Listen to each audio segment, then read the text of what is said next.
Welcome aboard the Bedtime Express, your gentle journey into peaceful sleep and fascinating stories.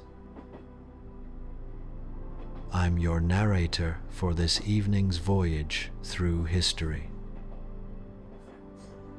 Before you fall asleep, please take a moment to like this video and subscribe to Bedtime Express for more relaxing bedtime stories for grown-ups. Your comments and suggestions help us create even better content for your nighttime routine, so comment below. Tonight, we'll be traveling back in time to discover how a simple invention in a medieval workshop changed the entire world. You're about to hear the soothing story of Johannes Gutenberg and his revolutionary printing press, a tale of how movable type transformed human civilization forever. This bedtime story is designed specifically for adults, told in 5 gentle chapters that will carry you from the age of hand-copied manuscripts to our modern digital world. Now, settle into your most comfortable position. Adjust your pillows, dim the lights, and let your breathing become slow and steady. Close your eyes if you wish, and allow yourself to drift back 5 centuries to a time when books were rare treasures and knowledge traveled slowly along dusty roads. Our gentle revolution is about to begin. All aboard the Bedtime Express. The Gentle Revolution: How the Printing Press Changed Our World.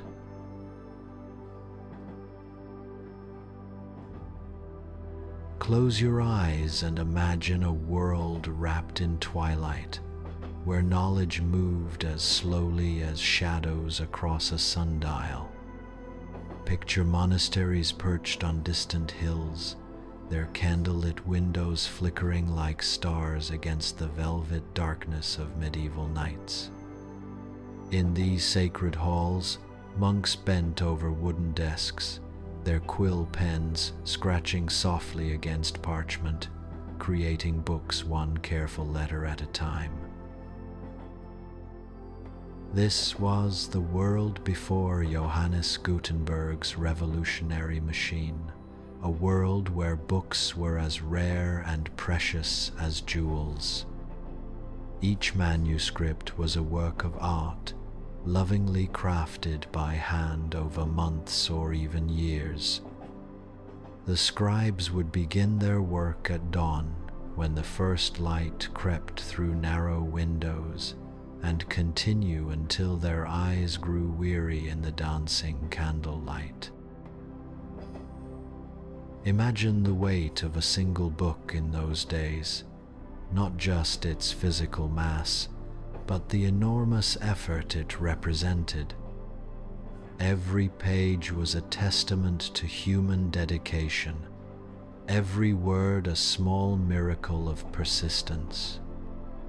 The vellum pages, made from carefully prepared animal skins, felt smooth and cool to the touch, like silk that had been kissed by moonbeams. In the great libraries of Europe, chained books rested on wooden lecterns, their iron links catching the soft glow of oil lamps. These chains weren't meant to imprison knowledge, but to protect it, to ensure that these precious repositories of wisdom wouldn't wander away into the night. Students and scholars would gather around these tethered treasures, their voices hushed in reverence, sharing the sacred act of reading aloud in the golden circles of lamplight. The cost of owning a book was beyond the reach of most people, equivalent to purchasing a small house or a year's worth of food. Knowledge belonged to the wealthy, the church, and the royal courts. Information traveled slowly, carried by messengers on horseback, by merchants along dusty trade routes, by pilgrims walking ancient paths beneath star-scattered skies. Picture the scholars of those days, traveling hundreds of miles to access a particular manuscript, sleeping under the open sky, their hearts filled with anticipation. They would arrive at monasteries and universities like pilgrims approaching a holy shrine, knowing that within those walls lay treasures of wisdom that existed nowhere else on earth.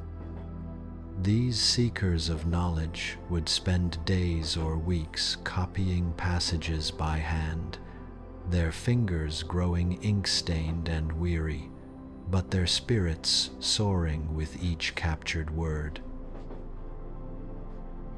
In this world of scarcity, every book was a universe unto itself. The illuminated manuscripts glowed with gold leaf and vivid pigments, their margins dancing with fantastical creatures and intricate patterns. Angels with rainbow wings peered from the corners of sacred texts, while mythical beasts wound their way through the letters, transforming each page into a window to another realm. The process of creating these books was meditation in motion. Scribes would prepare their own ink, mixing lamp black with gum arabic and honey, creating a substance as dark and rich as midnight. They would cut their own quills from the flight feathers of swans or geese, sharpening them with small knives until they whispered across the parchment like wind through wheat fields. But this beautiful, painstaking process had its shadows. Errors crept into texts as they were copied and recopied, like whispers in a long game of telephone. Knowledge was fragile, vulnerable to fire, flood, and the simple passage of time. Entire libraries could vanish in a single night, taking with them the accumulated wisdom of generations. The common people lived in a world largely without written words. Their stories, their wisdom, their history lived in memory and song, passed from grandparent to grandchild around flickering hearth fires.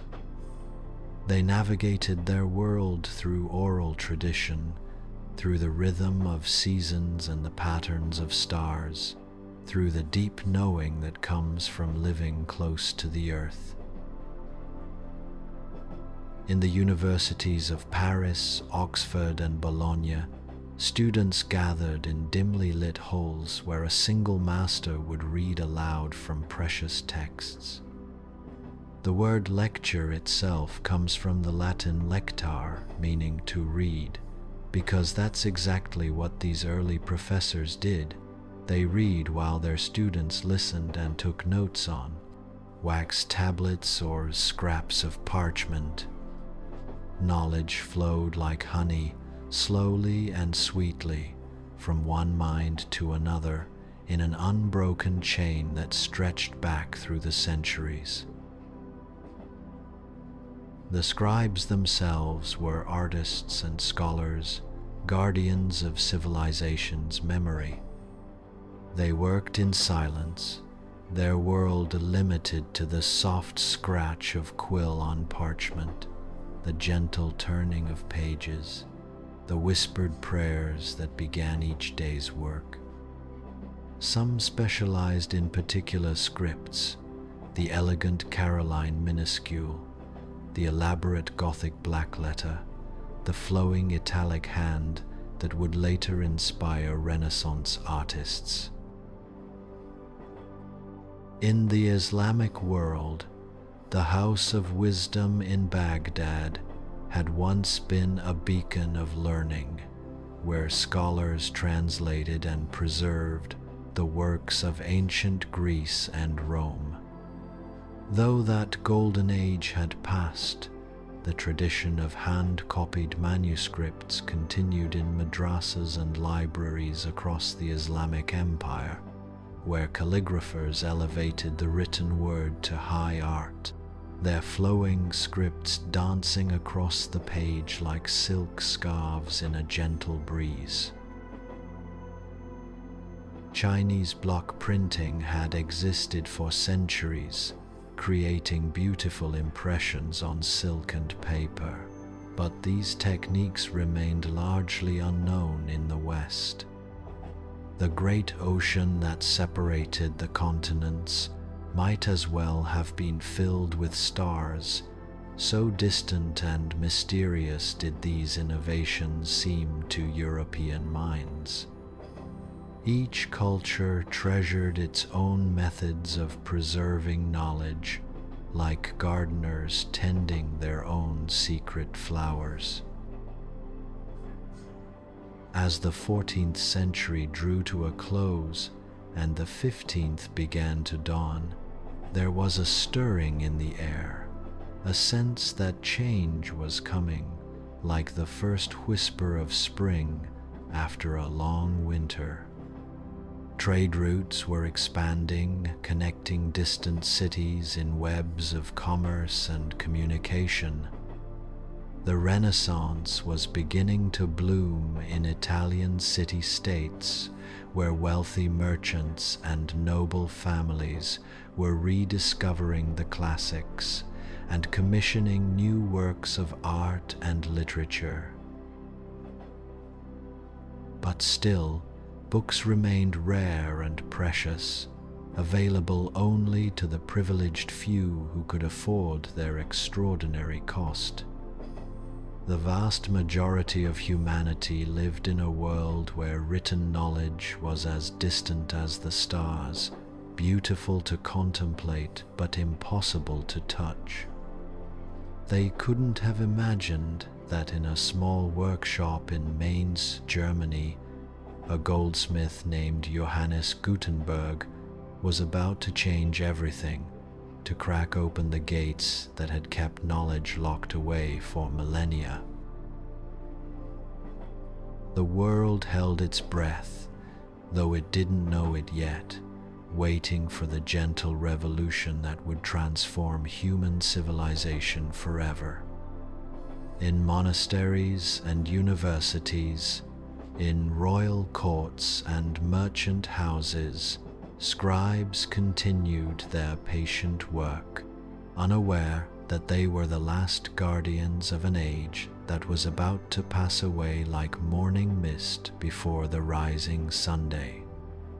The age of manuscripts was drawing to a close, and the age of printed books was about to begin, bringing with it changes as profound and far-reaching as the shift from darkness to light. In the gentle shadows of pre-dawn Mainz, while the Rhine River whispered its ancient songs to sleeping stones along its banks, a goldsmith named Johannes Gutenberg worked by candlelight in his workshop. The year was somewhere around 1440, and Gutenberg's hands, skilled in shaping precious metals into beautiful objects, were now attempting something that had never been done before in the Western world. He was trying to find a way to reproduce books as quickly and efficiently as a coin could be minted, to democratize knowledge itself. Picture Gutenberg in those quiet hours before the world awakened, his fingers stained with ink and metal filings, surrounded by the tools of his various trades, the delicate instruments of a goldsmith, the sturdy equipment of a mirror maker, and now the revolutionary apparatus of a printer. The workshop smelled of hot metal and oil, of parchment and leather, of dreams taking physical form. Outside, the medieval city slept peacefully, unaware that within these walls, the future was being hammered into shape, letter by letter, line by line. Gutenberg's journey to this moment had been long and winding, like a river finding its way to the sea. Born into a family of goldsmiths and mint workers, he had grown up understanding the precise arts of metalworking, learning how to create identical coins from molds and dyes. His fingers knew the feel of silver and gold, the way molten metal flowed like liquid starlight into carefully prepared forms. But Johannes dreamed of something greater than coins or jewelry. He dreamed of multiplying words. The idea had come to him gradually, like dawn breaking over distant mountains. He had watched scribes laboring over their manuscripts, seen the way each book represented months or years of painstaking work, and wondered if there might be another way. What if words could be cast in metal like coins?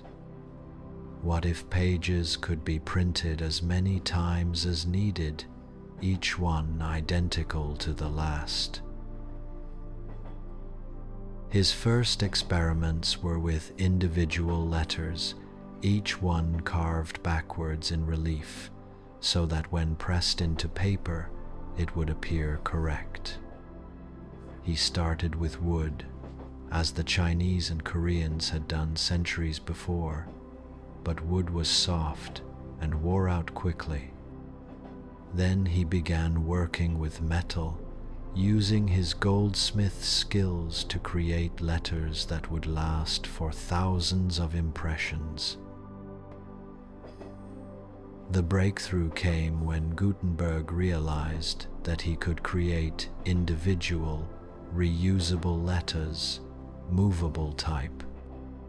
Each letter would be cast separately, then arranged into words, lines, and pages. When one page was finished printing, the letters could be rearranged into new words, new pages, new books. It was like having an infinite alphabet capable of spelling out all the knowledge in the world. But casting perfect letters was more challenging than Gutenberg had imagined. Each letter had to be exactly the same height, or the printing would be uneven.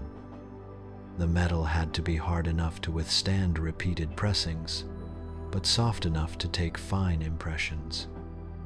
After countless experiments, he developed an alloy of lead, tin, and antimony that was perfect for his purposes, durable, precise, and relatively inexpensive. The letters themselves were tiny works of art. Gutenberg carved the original forms with the skill of a master craftsman, ensuring that each character would be beautiful as well as functional. The curves of the O were as perfect as soap bubbles, the straight lines of the L as true as arrows. He created not just letters, but punctuation marks, numerals, and special characters, building a complete vocabulary in metal. Creating the type was only half the challenge. Gutenberg also had to develop a press capable of applying even pressure across an entire page. He adapted the design of wine presses that were common in the Rhine Valley, massive wooden structures that used screws and levers to squeeze grapes. But where wine presses squeezed fruit, Gutenberg's press would squeeze paper against inked type, creating impressions that were clear and consistent. The ink presented another puzzle. The thin, watery inks used for manuscript writing wouldn't work with his metal type. They would run and blur, creating messy impressions. So Gutenberg experimented with oil-based inks similar to those used by painters. He mixed lampblack with linseed oil and varnish, creating an ink that was thick enough to adhere to metal type, but fluid enough to transfer cleanly to paper. As his printing process took shape, Gutenberg faced a crucial decision about what to print first. He could have chosen something simple, perhaps a brief pamphlet or a collection of prayers. Instead, he chose the most ambitious project possible, a complete Bible. This wasn't just about proving his technology. It was about demonstrating that printed books could rival the most beautiful manuscripts in both accuracy and aesthetic appeal. The Gutenberg Bible, or the 42-line Bible as it came to be known, was a masterpiece of early printing. Each page contained 42 lines of text in 2 columns, printed in a typeface that Gutenberg designed to mimic the elegant Gothic script used in the finest manuscripts. To the casual observer, these printed pages looked almost identical to hand-lettered ones, but they had been produced in a fraction of the time. The printing process itself was a kind of dance between man and machine.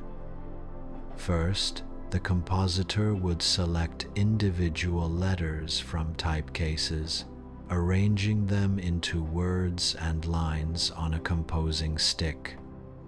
The lines would then be locked into a frame called a form, creating a printing surface for 1 or 2 pages. The pressman would ink this form using leather balls stuffed with horsehair, rolling them across the raised surfaces of the type until each letter glistened with fresh ink. A sheet of paper, slightly dampened to make it more receptive to ink, would be placed on the press and positioned carefully over the inked type. Then came the moment of magic. The pressman would pull the lever and the heavy wooden platen would descend, pressing paper against type with tremendous force. When the platen lifted and the paper was peeled away, there would be a perfect impression of the text, every letter sharp and clear, every word readable. The rhythm of the printing process was hypnotic. Ink, position, press, lift, remove. Ink, position, press, lift, remove. Hour after hour, day after day, the same motions repeated like a meditation in motion. But with each impression, another copy of the Bible came into being, another vessel for the sacred words that had previously existed in only a handful of precious manuscripts. Gutenberg employed a small team of skilled craftsmen, each specializing in different aspects of the printing process. The compositors needed steady hands and sharp eyes to arrange the tiny letters correctly. The pressmen needed strength and precision to operate the heavy machinery. The ink makers had to maintain the perfect consistency of their mixture, ensuring that each impression would be as clear as the last. As the pages of the Bible accumulated, Gutenberg faced new challenges. How should the finished books be bound? How could he ensure that his printed text was as accurate as the manuscript sources? How could he convince potential buyers that these machine-made books were worthy of their attention and money? The financial pressures were enormous. Gutenberg had borrowed heavily to fund his experiments, and his creditors were growing impatient. The printing equipment was expensive, the materials costly, and the process time-consuming despite being faster than hand copying. Each Bible required several months to complete, and Gutenberg could never be certain that buyers would materialize to purchase his finished products.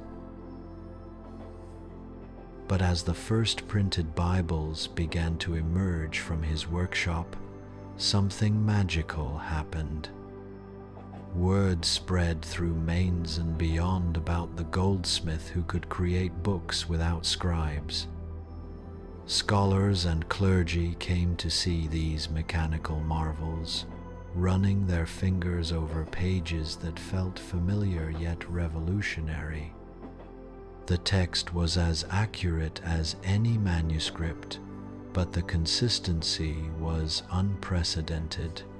Every copy was identical to every other copy, eliminating the errors that had plagued hand-copied texts for centuries. Gutenberg's Bible was more than just a book. It was proof of concept for an entirely new way of preserving and disseminating human knowledge. Each copy represented not just the sacred text, but also the promise of a future where books could be produced quickly and affordably, where knowledge could spread like seeds on the wind. In the quiet hours of his workshop, surrounded by the tools of his revolutionary craft, Johannes Gutenberg had given birth to the modern world. The gentle revolution was beginning, though few people realized it yet. In monasteries and universities, scribes continued their patient work, unaware that their ancient craft was about to be transformed forever. But in Mainz, in the flickering candlelight of a goldsmith's workshop, the future was taking shape one letter at a time, one page at a time, one book at a time. Like dandelion seeds carried on a gentle spring breeze, the knowledge of Gutenberg's printing process began to drift across the European continent, taking root wherever it landed. Within just 50 years of the first Bible rolling off the press in Mainz, printing workshops had bloomed in every major city from London to Venice, from Paris to Prague. The art of printing, once the secret of a single workshop, became a craft practiced by hundreds of artisans, each adding their own innovations to the revolutionary process. Picture the roads of late 15th century Europe, dusty pathways that connected walled cities and bustling market towns. Along these routes traveled not just merchants with their wagons full of spices and silk, but also printers' apprentices carrying precious cargo, not gold or jewels, but something far more valuable, knowledge. They carried carefully wrapped bundles of type, sheets of printed samples, and most importantly, the techniques they had learned in the workshops of master printers. In Venice, the renowned printer Aldus Manutius worked by lamplight in his workshop near the Rialto Bridge, surrounded by the gentle sounds of water lapping against stone quays. Aldus had a revolutionary vision. He wanted to create beautiful, affordable books that scholars could carry with them on their travels. His Aldine press became famous for its elegant italic typefaces and pocket-sized editions of classical works, books that could slip easily into a traveler's saddlebag or a student's satchel. The printing workshops of Venice were like beehives of activity, humming with the sounds of creativity and commerce. Typesetters worked alongside scholars who corrected proofs, ensuring that the ancient Greek and Latin texts were reproduced with perfect accuracy. The smell of printer's ink mingled with the salt breeze from the Adriatic, and the regular rhythm of the presses provided a steady heartbeat for the intellectual life of the city.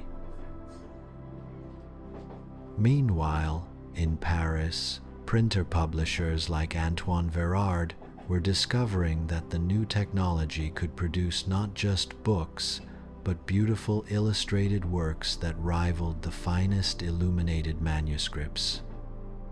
They combined traditional hand-coloring techniques with printed text, creating books that were affordable yet magnificent, accessible to the growing merchant class who hungered for beautiful objects and expanding knowledge. These hybrid creations bridged the gap between the old world of manuscripts and the new world of mass production. The early printers were often scholars themselves, men who understood the profound importance of the texts they were reproducing. In Basel, Johannes Gutenberg established a printing house that became renowned for its careful attention to textual accuracy. He employed teams of learned correctors who compared printed pages with multiple manuscript sources, ensuring that errors weren't perpetuated but eliminated. This collaboration between printers and scholars elevated the printed book from mere reproduction to authoritative text. As printing technology spread, each region added its own innovations and specializations. German printers became known for their technical precision and efficiency, perfecting the mechanical aspects of the printing process. Italian printers excelled in design and typography, creating typefaces of extraordinary beauty and elegance. Dutch printers developed new techniques for producing maps and illustrations, while French printers became masters of book design and layout. The apprenticeship system that had served other crafts for centuries now became the primary means of spreading printing knowledge. Young men would spend years learning every aspect of the printer's art: how to cast type, how to operate the press, how to mix inks, how to prepare paper. When they had mastered these skills, many would set off for distant cities to establish their own workshops, carrying the techniques they had learned to new audiences hungry for printed books. The demand for printed books seemed insatiable. University students who had previously shared hand-copied texts or gone without could now afford to own their own copies of essential works. Merchants could purchase account books and practical manuals. Clergy could obtain affordable prayer books and theological texts. Even wealthy artisans and farmers were beginning to purchase almanacs, herbals, and books of practical advice. By 1500, just 50 years after Gutenberg's Bible, there were printing presses operating in over 250 European cities. These early printers had produced approximately 35,000 different titles in roughly 10 million copies, more books than had been produced in all the centuries before the printing press was invented. The medieval world of scarce manuscripts was rapidly giving way to a new age of abundant printed knowledge. The printing workshops themselves were fascinating places, combining the precision of a craftsman's atelier with the energy of an early factory.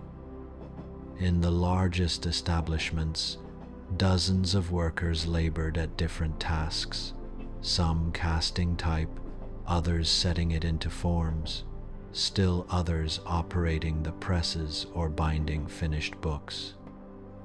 The air filled with the sounds of productivity, the clink of metal type, the creak of wooden presses, the rustle of paper, the quiet conversations of workers coordinating their efforts. Each printed book was still partially handmade, requiring human skill and judgment at every stage. The compositor had to make countless decisions about spacing and layout, fitting words elegantly onto each line. The pressman had to gauge the exact pressure needed for clean impressions, adjusting the press throughout the day as temperature and humidity changed. Even after printing, each book required hand folding, hand sewing, and often hand binding into leather covers tooled with decorative patterns. The early printers were entrepreneurs as well as craftsmen, constantly seeking new markets and new types of books to print. They produced everything from Bibles and classical texts to contemporary literature, practical manuals, and popular romances. The printing of indulgences, certificates promising remission of sins, proved particularly profitable, allowing the Catholic Church to reach a much wider audience with its spiritual offerings. As the network of printing workshops expanded, so did the network of book distribution. Book fairs became important events where printers, publishers, and booksellers gathered to display their wares and conduct business. The Frankfurt Book Fair, which continues to this day, began in the late 15th century as a meeting place where the intellectual treasures of one region could be discovered and purchased by merchants from distant lands. The standardization that printing brought to books had unexpected consequences. For the first time in history, a student in London could study exactly the same text as a scholar in Rome or Prague. This consistency accelerated the development of scholarship, as researchers could cite specific editions and page numbers, knowing that readers anywhere in Europe could find the exact same passage. Knowledge became more cumulative, more systematic, more shared. the printers themselves began to achieve a kind of fame, their names becoming synonymous with quality and innovation. Christopher Plantin in Antwerp, the Estienne family in Paris, William Caxton in London. These names were known throughout learned Europe, representing standards of excellence in printing and publishing. They were the celebrities of the intellectual world, combining artistic vision with technical skill and business acumen. As the 16th century dawned, the printing revolution had transformed European intellectual life. What had begun as one man's dream in a Mainz workshop had become a continent-wide industry, employing thousands of skilled craftsmen and producing millions of books. The gentle revolution that Gutenberg had initiated was accelerating, spreading knowledge faster and further than anyone had ever imagined possible. And this was only the beginning. The real changes were yet to come. In the soft light of early morning that filtered through the diamond-paned windows of European homes, something unprecedented was happening. For the first time in human history, ordinary people were sitting down with their own personal copies of books, reading silently to themselves, their minds expanding with each turned page. The printing press hadn't just made books cheaper and more available. It had fundamentally changed the relationship between human beings and knowledge itself. Picture a merchant's house in Augsburg around 1520, where the family has gathered around their wooden table after the evening meal. The father reads aloud from a printed Bible in the vernacular, not Latin but German, while his wife follows along in her own copy, and their children listen with wide eyes to stories that had previously been accessible only to priests and scholars. This scene, multiplied across thousands of households, represented a revolution as profound as any political upheaval in human history. The transformation of religious life was perhaps the most dramatic consequence of the printing revolution. When Martin Luther nailed his 95 Theses to the door of the castle church in Wittenberg in 1517, he probably expected them to spark a local academic debate. Instead, within weeks, his ideas had been printed and distributed across Germany, and within months, across all of Europe. The printing press had turned a local theological dispute into a continent-wide reformation. Luther himself understood the power of the press better than perhaps any other figure of his time. He wrote in simple, clear German that ordinary people could understand, and his pamphlets were designed to be read aloud in taverns and town squares by those who could read to those who could not. Between 1517 and 1525, Luther published more works than any other author in history up to that point. Sermons, treatises, biblical commentaries, hymns, and translations that flooded German-speaking lands like a spring tide of new ideas.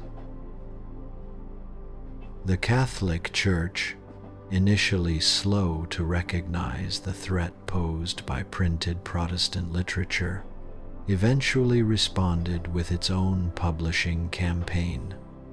The Counter-Reformation was fought as much with books and pamphlets as with armies and councils. Both sides recognized that winning minds required winning readers, and both invested heavily in producing beautiful, convincing printed materials that could sway public opinion. But the religious revolution was only one facet of a much broader transformation in human learning and consciousness. In universities across Europe, the curriculum was expanding beyond the traditional trivium and quadrivium to embrace new subjects made possible by printed books. Students could now afford their own copies of Aristotle, Plato, and Cicero, and professors could assign readings knowing that entire classes would have access to the same texts. The Renaissance ideal of the well-rounded, educated individual became achievable for more people than ever before. Printed books made it possible for a merchant's son to study the same classical authors that had once been available only to the nobility. Humanist educators like Erasmus of Rotterdam published textbooks and learning aids that democratized classical education, spreading the wisdom of ancient Greece and Rome to a much broader audience. Science, too, was revolutionized by the printing press in ways that are still difficult to fully comprehend. Before printing, scientific knowledge was often local and personal, passed directly from master to student in small circles of learning. Now, a discovery made in one laboratory could be shared instantly with researchers across the continent through printed journals and treatises. Consider the work of Andreas Vesalius, whose printed anatomical atlas, De Humani Corporis Fabrica, revolutionized medical education in 1543. The precise woodcut illustrations in Vesalius's book allowed students anywhere in Europe to study the human body in unprecedented detail, correcting centuries of errors that had been perpetuated through imperfect manuscript copies of ancient texts. Suddenly, medical knowledge became standardized, cumulative, and progressive in ways it had never been before. The printing press also enabled the development of truly international scholarly communities. Astronomers like Copernicus, Galileo, and Kepler could build upon each other's work, even though they lived in different countries and spoke different languages. Their printed observations and calculations could be studied, tested, and refined by colleagues across Europe, accelerating the pace of scientific discovery exponentially. Maps and geographical knowledge spread with similar speed and accuracy. The age of exploration coincided perfectly with the age of printing, and each new discovery was quickly documented and disseminated through printed maps and travel accounts. When Columbus returned from the Americas, when Vasco da Gama rounded the Cape of Good Hope, when Magellan's expedition circumnavigated the globe, the news spread through Europe via printed pamphlets faster than ever before possible. The impact on literature and popular culture was equally profound. Stories that had once existed only in manuscript form in noble libraries were suddenly available to anyone who could afford a few coins. Chivalric romances, collections of jokes and tales, almanacs, and practical guides began to create the first true mass culture in European history. People in different regions were reading the same stories, sharing the same cultural references, participating in conversations that spanned continents. The printing press also fostered the development of national literatures and standardized languages. When authors like Shakespeare in England, Cervantes in Spain, and Rabelais in France wrote in their native tongues rather than Latin, their printed works helped establish standard forms of their national languages. Dictionaries and grammar books, previously impossible to produce in large quantities, became common tools that helped unify diverse dialects into coherent literary languages. Legal systems were transformed as well. Printed law codes ensured that the same legal standards could be applied consistently across wide territories. Lawyers and judges could own their own copies of legal texts rather than relying on scarce manuscript versions that might contain errors or variations. The concept of legal precedent became more powerful when cases and decisions could be printed and distributed to courts throughout a kingdom or empire. Perhaps most importantly, printing began to change the very nature of human memory and cognition. In the manuscript age, scholars had to memorize vast amounts of information because books were scarce and access was limited. Now, with printed books readily available, memory could be supplemented by external storage. Scholars could focus less on rote memorization and more on analysis, synthesis, and creative thinking. The rise of silent reading, made possible by the ready availability of personal books, created new forms of private intellectual experience. Readers could now contemplate texts at their own pace, rereading difficult passages, comparing different works, developing their own interpretations and opinions. This private communion between reader and text fostered the development of individual critical thinking in ways that would have been impossible when most reading was done aloud in groups. Women, too, began to benefit from the printing revolution, though their gains were often subtle and gradual.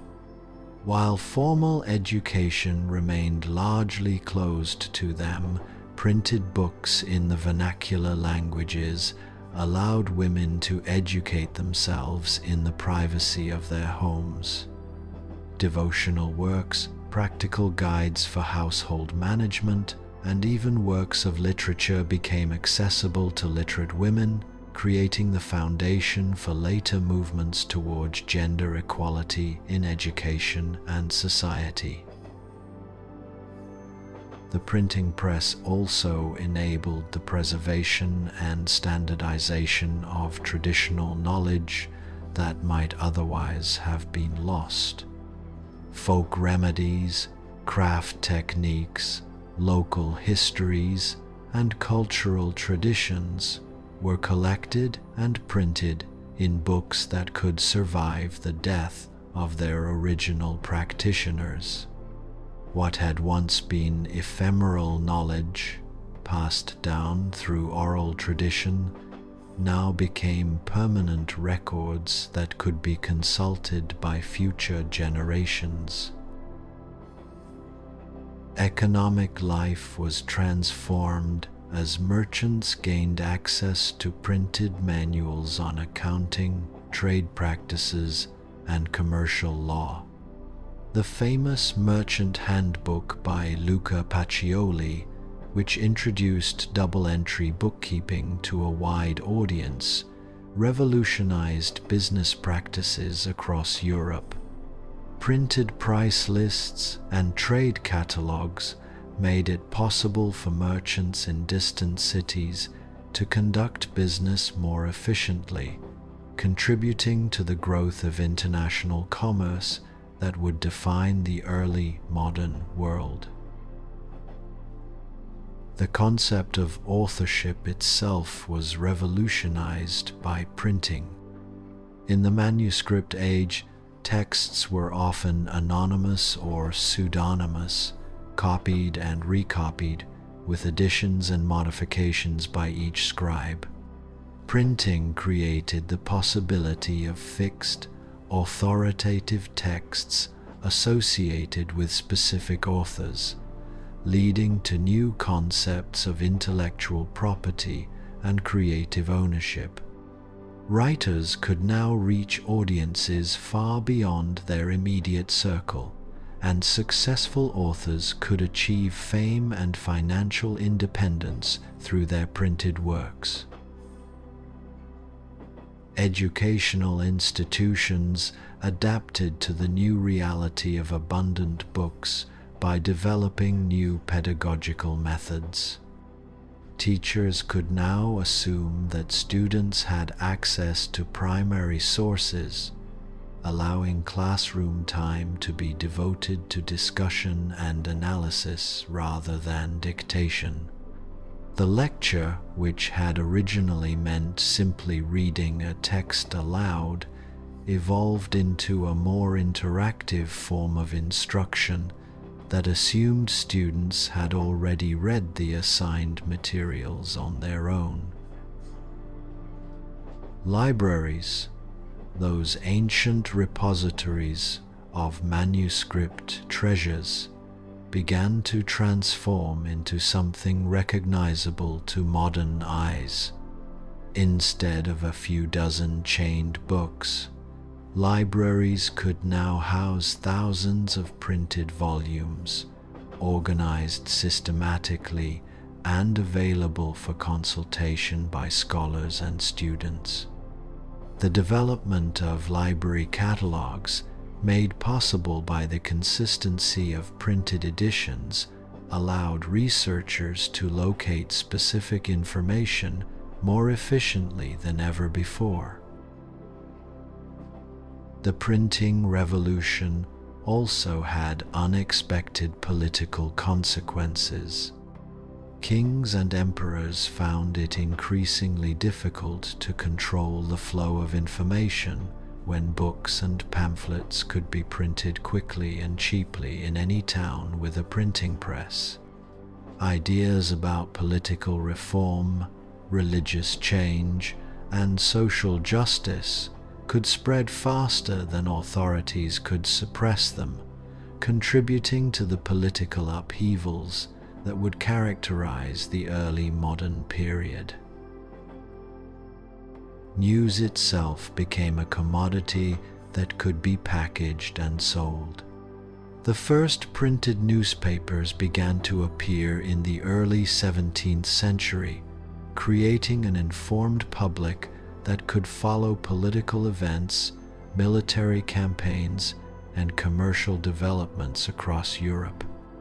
This new class of informed citizens would eventually demand greater participation in the political processes that affected their lives. The artistic and cultural implications of printing extended far beyond books themselves.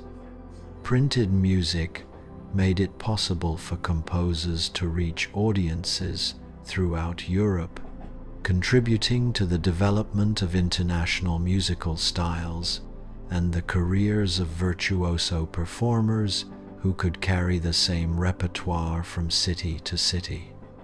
Printed patterns and designs spread artistic motifs across continents, creating the first truly global trends in decorative arts and fashion. Even the concept of childhood was affected by the printing revolution. Printed books created for young readers, primers, catechisms, and moral tales helped establish the idea that children needed special materials designed for their developmental stage. The availability of printed books made it economically feasible to establish schools for ordinary children, not just the elite, contributing to rising literacy rates across European society. As the 17th century dawned, the cumulative effects of the printing revolution were becoming clear. European society had been fundamentally transformed in ways that touched every aspect of human experience, from the most intimate personal beliefs to the grandest political movements. Knowledge had been democratized, communication had been accelerated, and human consciousness itself had been altered by the ready availability of printed information. The gentle revolution that had begun in Gutenberg's workshop had become an unstoppable force for change, reshaping civilization in ways that its inventor could never have imagined. As readers across Europe settled into their beds each night with printed books in their hands, they were participating in a transformation as profound as the development of writing itself. The age of print had truly begun, and with it, the modern world was taking shape, one page at a time. Close your eyes and imagine standing on a hill overlooking a vast valley, watching as the first light of dawn spreads across the landscape, illuminating everything it touches. This is how we might envision the continuing influence of Gutenberg's printing press, a light that began as a single candle in a medieval workshop and has become the blazing sun of human knowledge, illuminating every corner of our modern world. The gentle revolution that began in the 15th century continues to reverberate through our lives today, shaping how we learn, communicate, and understand ourselves and our universe. In the centuries following Gutenberg's innovation, the printing press became the foundation upon which the Enlightenment was built. When philosophers like Voltaire, Rousseau, and Diderot challenged traditional authorities and promoted reason over superstition, their ideas spread through printed books and pamphlets that reached into coffee houses, salons, and private libraries across Europe and beyond. The great encyclopedia of Diderot and d'Alembert, a massive printed work that attempted to catalogue all human knowledge, could only have been conceived in an age when printing made such ambitious projects economically feasible. The American and French revolutions were, in many ways, children of the printing press. When Thomas Paine wrote Common Sense, advocating for American independence, the pamphlet sold over 100,000 copies in just a few months, an unprecedented number that demonstrated the power of print to mobilize public opinion.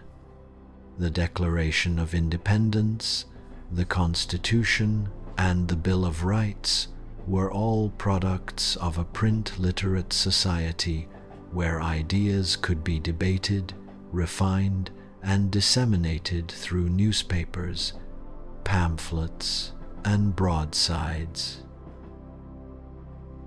As the Industrial Revolution gathered momentum in the 18th and 19th centuries, printing technology evolved alongside steam engines and textile mills. The development of steam-powered printing presses, stereotyping, and eventually the rotary press made it possible to produce books, newspapers, and magazines in quantities that would have seemed magical to earlier generations. By the mid-19th century, daily newspapers were being printed by the tens of thousands, creating the first true mass media and the beginnings of modern democratic discourse. The 19th century witnessed the birth of the modern publishing industry, with houses like Penguin in Britain and Harper and Brothers in America developing new methods for reaching mass audiences. The invention of cheaper paper made from wood pulp rather than expensive cotton and linen rags made books affordable for the growing middle classes of industrializing nations. Public libraries, funded by philanthropists like Andrew Carnegie, brought free access to printed materials to communities across America and Europe, fulfilling the democratic promise of the printing revolution. The spread of literacy, enabled by the availability of cheap printed materials, transformed societies around the world. Universal public education became not just possible, but necessary as nations recognized that literate citizens were essential for economic and political success in the modern world. The ability to read became a basic requirement for participation in industrial society, and printed textbooks became the foundation of standardized education systems. Scientific advancement accelerated exponentially as printed journals allowed researchers to build systematically upon each other's work. The great scientific discoveries of the modern era, from Darwin's theory of evolution to Einstein's theory of relativity, were all communicated through print, allowing ideas to be tested, refined, and accepted by international communities of scholars. The scientific method itself depends upon the kind of precise, replicable communication that printing makes possible. The novel, as a literary form, was essentially a creation of the printing press and the reading public it fostered. Authors like Charles Dickens, whose serialized novels appeared in monthly installments in printed magazines, created new forms of entertainment and social commentary that shaped public consciousness about issues like poverty, education, and social justice. The ability of printed literature to create shared cultural experiences across vast distances helped forge national identities and common values in the emerging modern nations. As we moved into the 20th century, printing technology continued to evolve, with innovations like offset lithography, phototypesetting, and color printing expanding the possibilities for visual communication. Magazines became powerful vehicles for advertising, entertainment, and information, creating the consumer culture that would define much of the modern world. The power of printed propaganda, demonstrated so dramatically in both world wars, showed how completely the printing press had transformed the relationship between governments and their citizens. The advent of computers in the late 20th century might have seemed to threaten the dominance of print, but instead it extended and amplified the printing revolution in unexpected ways. Desktop publishing put the power of printing into the hands of individuals, allowing anyone with a computer to become their own publisher. The Internet, fundamentally a vast network for sharing digital text, can be seen as the ultimate expression of Gutenberg's vision, a world where information can be copied and distributed instantly to anyone, anywhere.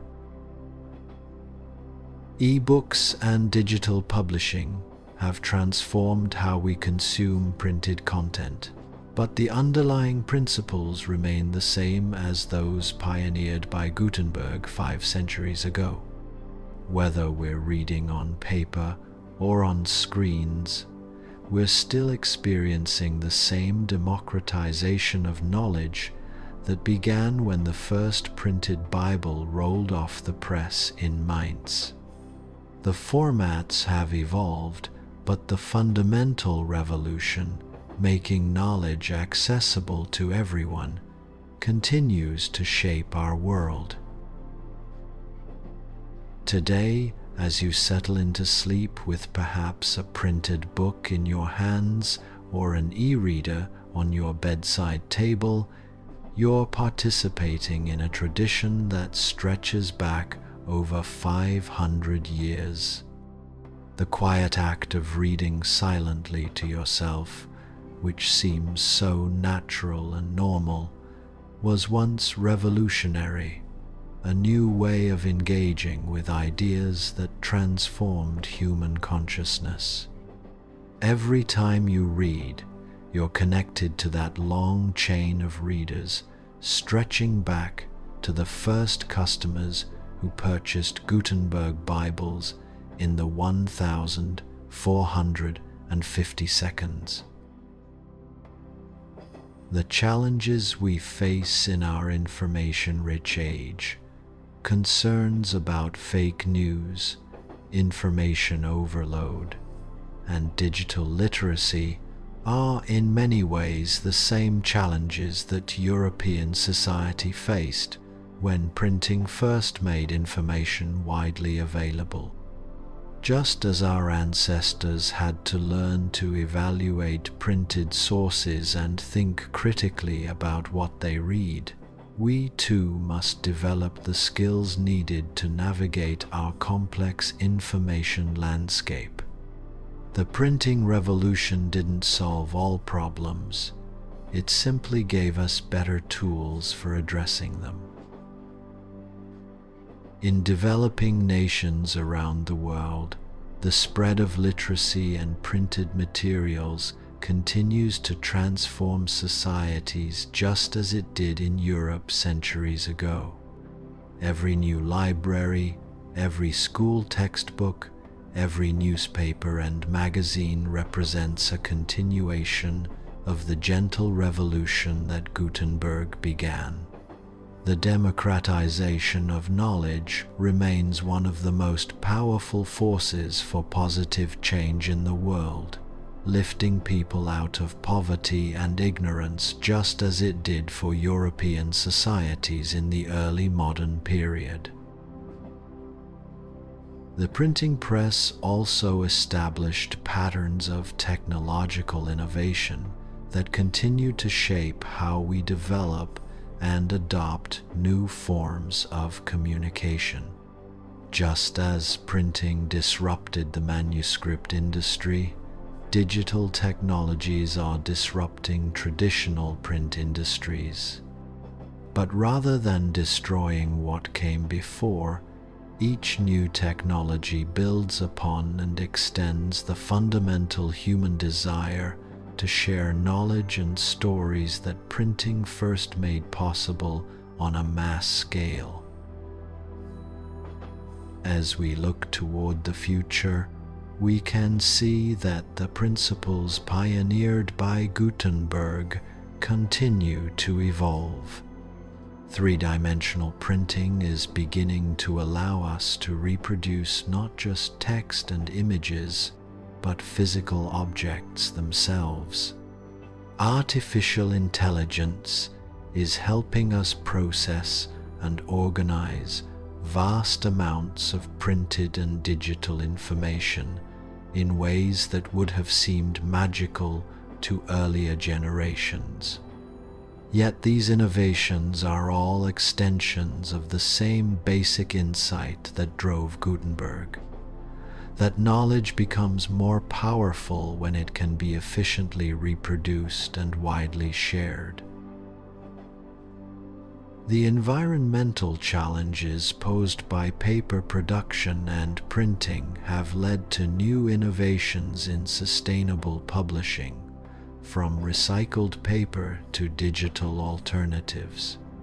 But even as we grapple with these modern concerns, we continue to recognize the fundamental importance of preserving and sharing human knowledge in forms that can survive for future generations. The printed book, in particular, remains one of the most durable and reliable technologies ever invented for storing and transmitting information across time and space.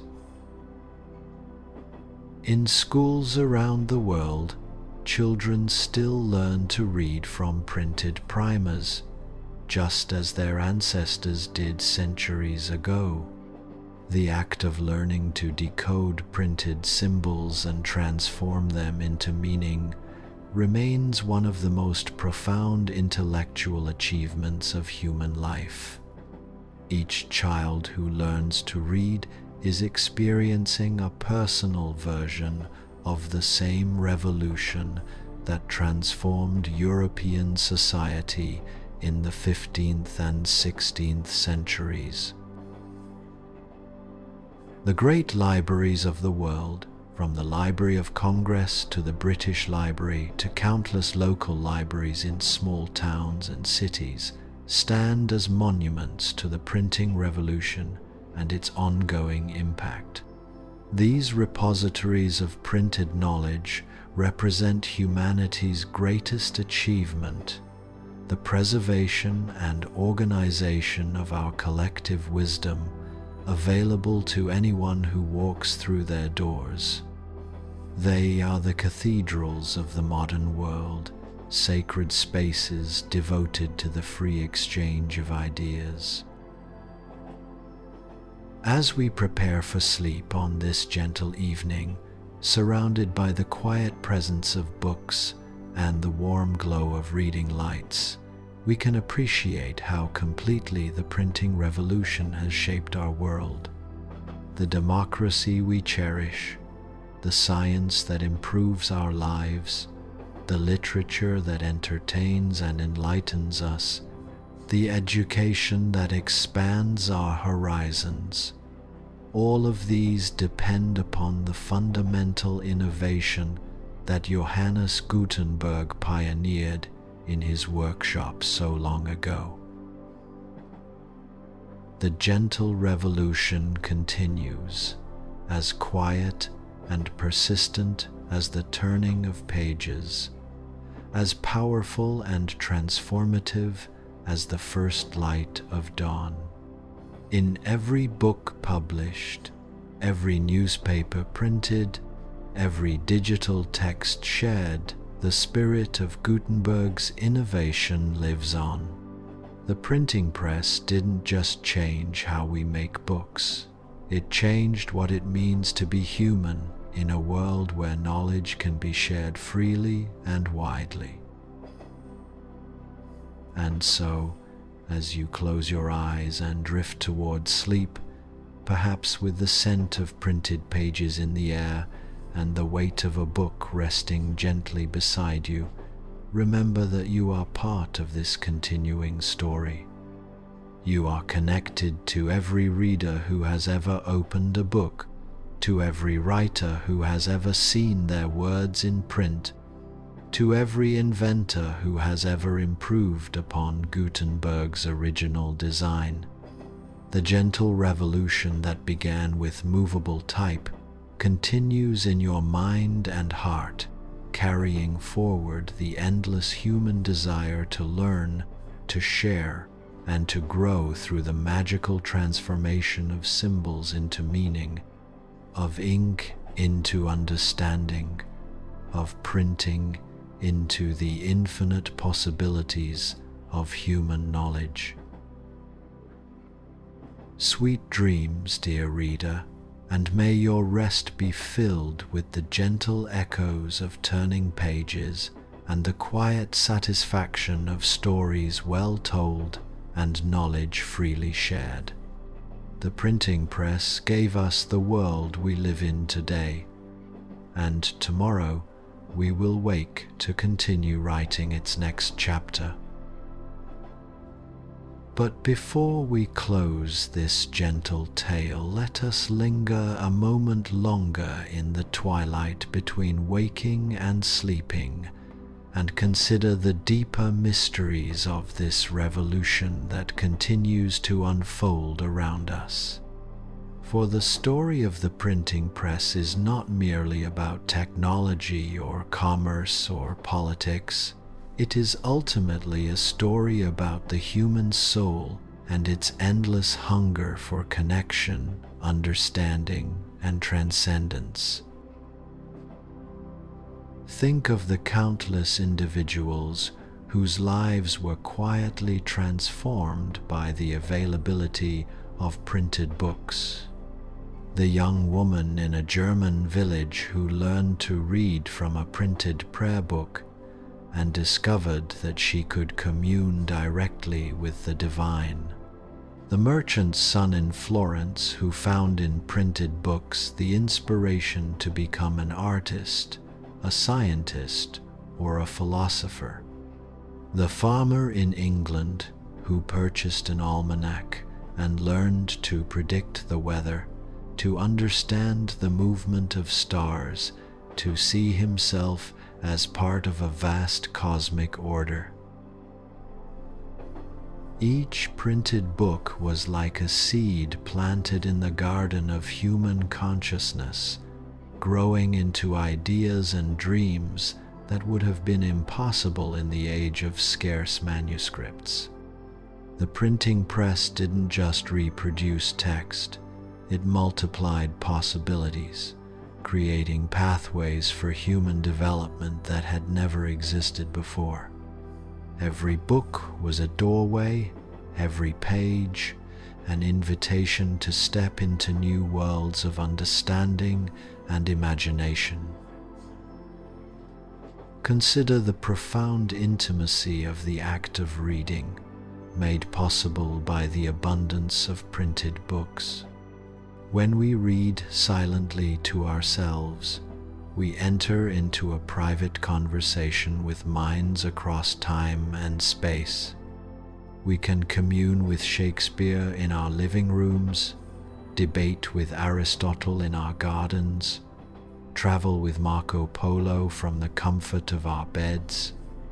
This magical ability to transcend the limitations of time and geography through printed words represents one of humanity's greatest achievements. The printing press also preserved for us the voices of those who might otherwise have been forgotten by history. The diary of an unknown merchant, the poems of a village priest, the observations of a traveling scholar, all these humble contributions to human knowledge were saved for future generations by the democratizing power of print. In preserving these ordinary voices, printing helped us understand that every human life has value, that every perspective contributes something unique to our collective understanding.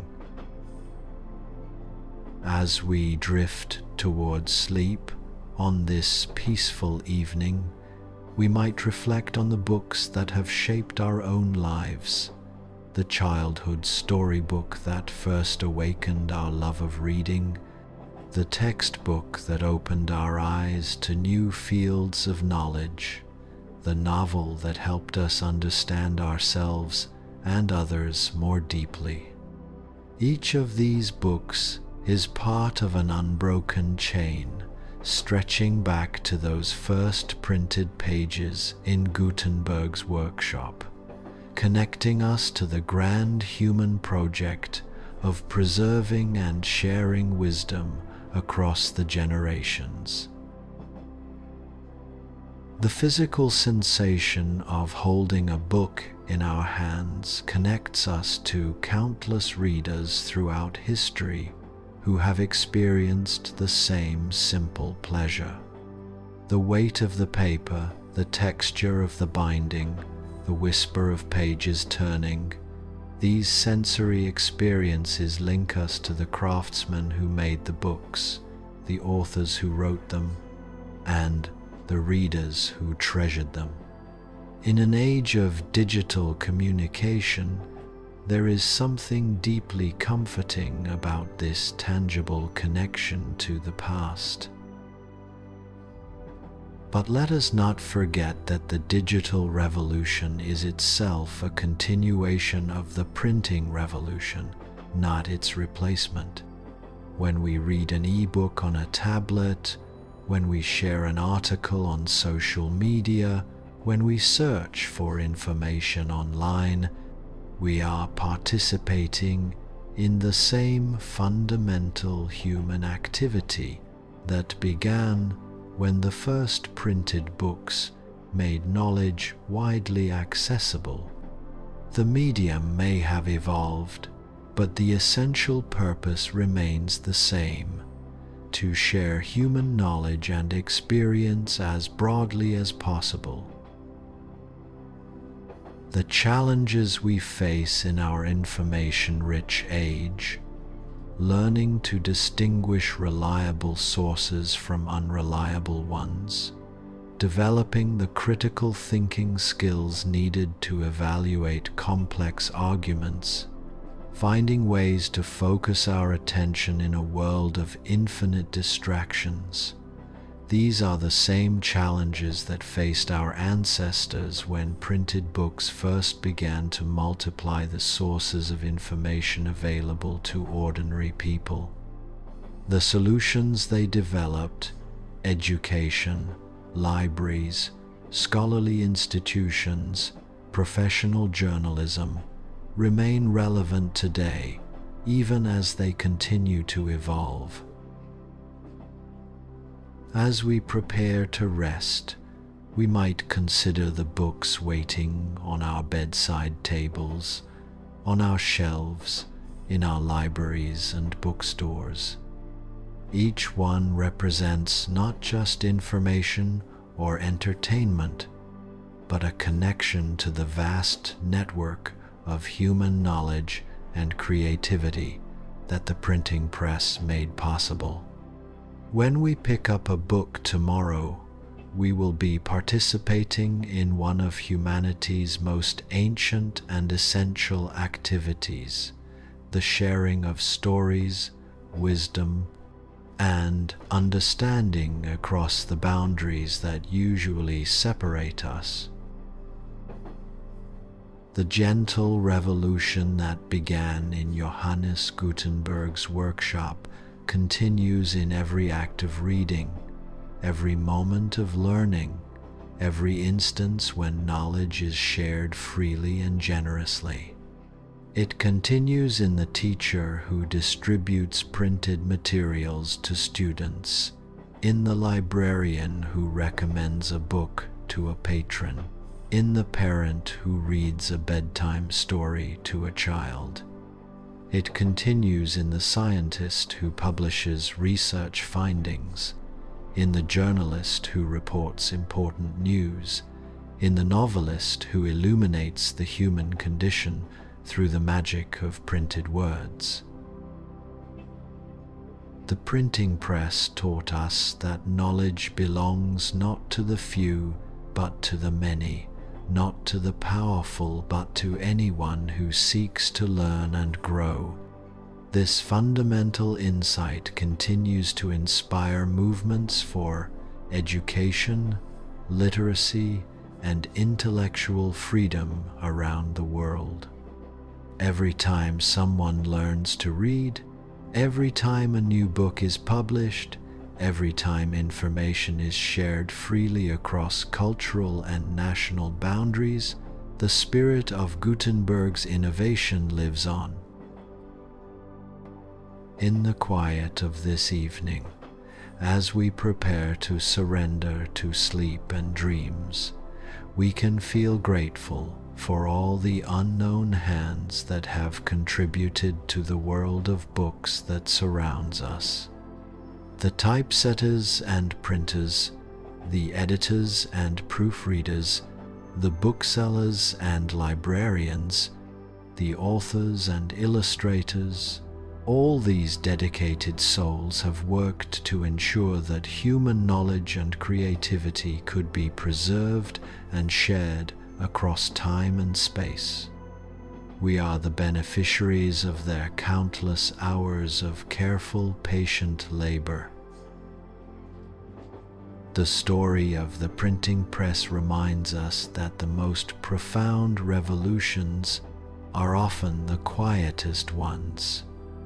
There were no armies or battles, no dramatic proclamations or violent upheavals, just a goldsmith in a medieval workshop, experimenting with ways to reproduce text more efficiently. Yet this simple innovation transformed human civilization more completely than most political or military revolutions ever could. It shows us the power of practical solutions to human problems, the way that technical innovations can have moral and spiritual consequences far beyond their inventors' intentions. As the soft darkness of sleep approaches, carrying with it the promise of dreams and rest, let us hold in our hearts the image of that first printed page emerging from Gutenberg's press, still warm from the machinery, slightly damp with fresh ink, representing humanity's leap into a new age of shared knowledge and democratic learning. That page was the first in an endless book that we continue to write together, adding our own chapters through every act of reading, learning, and sharing the gifts of human wisdom and creativity. The printing press gave us more than books. It gave us the possibility of becoming more fully human through the sharing of our deepest thoughts, our highest aspirations, our most profound insights. It created bridges across the chasms of time, geography, language, and culture that had previously separated human beings from one another. In doing so, it helped us recognize our fundamental unity as a species united by curiosity, creativity, and the endless desire to understand ourselves and our world more deeply. And now, dear reader, as the final words of this gentle tale drift through your consciousness like autumn leaves settling on still water, let yourself be carried into peaceful sleep by the knowledge that you are part of this continuing story. Every book you have ever read, every word you have ever written, every idea you have ever shared connects you to the grand human project of learning and growing together. The printing press made this project possible on a scale never before imagined, and its influence continues to ripple outward through time like circles on a peaceful pond. Rest well, knowing that tomorrow will bring new opportunities to participate in this ancient and ongoing conversation between minds across the centuries. The books are waiting, the stories are ready to be told, the knowledge is prepared to be shared. The gentle revolution continues, and you are both its inheritor and its creator, carrying forward the flame of human learning that the printing press first kindled into a great and warming fire. Sleep now in the embrace of all the books that have ever been written, all the stories that have ever been told, all the knowledge that has ever been shared. Let the soft whisper of turning pages be your lullaby, the gentle weight of a beloved book your comfort, the infinite possibilities of human learning and connection your sweetest dreams. For in the end, the greatest gift of Gutenberg's printing press was not just the democratization of knowledge, but the recognition that every human being carries within themselves the capacity for learning, growth, and the sharing of wisdom with others. The revolution continues, as gentle and persistent as the dawn, as transformative and hopeful as the first moment when ink met paper and knowledge became free to roam the world, touching every heart and mind willing to receive its gifts. Good night, dear reader, and may your dreams be filled with all the books yet to be written, all the knowledge yet to be shared, all the connections yet to be made in the endless, beautiful conversation of human learning that the printing press made possible so many centuries ago.